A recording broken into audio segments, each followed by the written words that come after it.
सुरुवातीला नसरापूर प्रकरणातले अपडेट घेऊयात।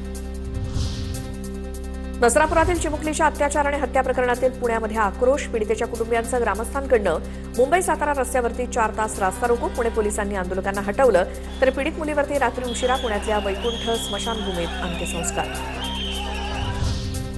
नसरापूर अत्याचाराची राष्ट्रीय महिला आयोगाकडून दखल घेत तीव्र निषेध व्यक्त। प्रकरण फास्ट ट्रॅक न्यायालयात चालवून नराधमांना कठोर शिक्षा देण्याची मागणी, तसंच पीडित कुटुंबाला त्वरित आर्थिक मदत आणि विहित मुदतीमध्ये दोषारोपपत्र दाखल करण्याचे निर्देश। नसरापूर प्रकरणातील आरोपीला फाशीस व्हावी, बाल हक्क आयोगाचे अध्यक्ष संजय पुराणिक यांची मागणी। हा खटला फास्ट ट्रॅक कोर्टात चालवण्यासाठी आणि विशेष सरकारी वकील नियुक्त करण्यासाठी आयोगामार्फत राज्य सरकारकडे पाठपुरावा करणार, संजय पुराणिक यांची प्रतिक्रिया। नसरापूर अत्याचार प्रकरणाची राज्य बाल हक्क आयोगाकडून गंभीर दखल। आयोग खटला फास्ट ट्रॅक कोर्टात चालवून विशेष सरकारी वकील नियुक्त करण्याची शिफारस करणार। बाल हक्क आयोग अध्यक्ष संजय पुराणिक यांच्याकडून नागरिकांना शांततेचं आवाहन। नसरापूर बलात्कार आणि हत्या प्रकरणातील आरोपींवर याआधी 2 गुन्हे दाखल, मात्र पुराव्याअभावी आरोपींची निर्दोष मुक्तता। पुणे ग्रामीण पोलीस अधीक्षक संदीप सिंग गिल यांची माहिती। नसरापूर अत्याचार प्रकरणातील चिमुकलीच्या मृतदेहाचा इन कॅमेरा शवविच्छेदन। शवविच्छेदनाचा प्राथमिक अहवाल पोलिसांकडे सुपूर्द। न्याय वैद्यक विभागाकडून अत्यंत गोपनीय तपासणी। मृत्यूचं कारण स्पष्ट करण्यासाठी अवयवांचे नमुने प्रयोगशाळेत पाठवले।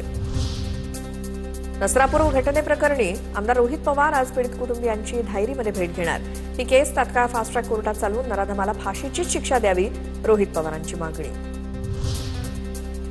पुण्याच्या नसरापूर प्रकरणातील पीडितेच्या कुटुंबियांची मनोज जरांगे आज भेट घेणार। मनोज जरांगे आज पीडितेच्या गावी कुटुंबियांना भेटणार। नसरापूरमधील चिमुकलीवरील अत्याचार आणि हत्येच्या निषेधार्थ भोर आणि राजगड तालुक्यात आज कडकडीत बंद। नराधमाला तात्काळ फाशीची शिक्षा देण्याच्या मागणीसाठी बंदची हाक। बंदच्या आवाहनाला दुकानदारांचा उत्स्फूर्त प्रतिसाद।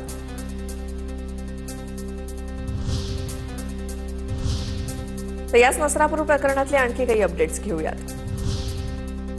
तर आरोपीला फाशीची शिक्षा देण्यासाठी पूर्ण ताकदीनं प्रयत्न करणार। पीडित चिमुकलीच्या नातेवाईकांना आम्ही समजावून सांगितलं, पुन्हा चर्चा करणार, पुणे पोलीस आयुक्त अमितेश कुमार यांची माहिती। पुण्यातल्या नसरापुरात 4 वर्षीय चिमुरडीची अत्याचार करून हत्या। संतापजनक घटनेमुळे नसरापुरात निषेध मोर्चा। काळ्या फिती बांधत महिलांचा सहभाग। आरोपीला फाशी द्या, संतप्त गावकऱ्यांची मागणी। पुण्याच्या नसरापुरातील आरोपी भीमराव कांबळेला 7 तारखेपर्यंत पोलीस कोठडी। पुणे कोर्टाबाहेर नराधमाविरोधात नागरिक आक्रमक। आरोपीला यापूर्वी 2 वेळा लैंगिक अत्याचारात जामीन। नसरापुरातील प्रकरण फास्ट ट्रॅक कोर्टात चालू। आरोपीला मृत्यूदंडाची शिक्षा देण्याची कोर्टाला विनंती करणार, मुख्यमंत्र्यांचं आश्वासन। तर सरकारकडून विशेष सरकारी वकील दिला जाणार। उपमुख्यमंत्री सुनेत्रा पवारांकडून पुण्यातील पीडितेच्या धायरीतल्या घरी भेट। संतप्त नागरिकांच्या घोषणा। आरोपीला ताब्यात देण्याची मागणी, तर आरोपी विरोधात कठोरात कठोर शिक्षेसाठी प्रयत्न करू, सुनेत्रा पवारांचा शब्द। नसरापुरात घडलेली घटना अत्यंत वेदनादायी, मन सुन्न करणारी आणि संतापजनक। प्रकरण फास्ट ट्रॅक कोर्टात चालवण्यासाठी आम्ही आग्रही। अशा विकृत प्रवृत्तीच्या गुन्हेगारांवरती पोलादी हातांनी कारवाई झाली पाहिजे, सुनेत्रा पवारांचं ट्विट। नसरापूर अत्याचार आणि हत्या प्रकरणात आरोपीला फाशीची शिक्षा द्या। राज्य सरकारनं पीडित कुटुंबाच्या पाठीशी ठामपणे उभं राहून त्यांना न्याय द्यावा, सुनील तटकरेंची प्रतिक्रिया। आरोपीला तत्काळ फाशीची शिक्षा देऊन सरकारनं एक उदाहरण सेट करावं। आम्हाला आश्वासनं नकोय, कृती हवी आहे, सुप्रिया सुळेंची भोर प्रकरणावरती प्रतिक्रिया। तर आधीच्या 2 गुन्ह्यांनंतर आरोपीला जामीन कसा काय मिळाला, असाही सवाल उपस्थित। विकृतांना शासनाचा धाक राहिलेला नाही। प्रायश्चित्त म्हणून मुख्यमंत्र्यांनी गृहमंत्रीपदाचा राजीनामा द्यावा, राज्याला पूर्णवेळ गृहमंत्री द्यावा। नसरापुरातील गंभीर घटनेनंतर हर्षवर्धन सपकाळ यांची मागणी।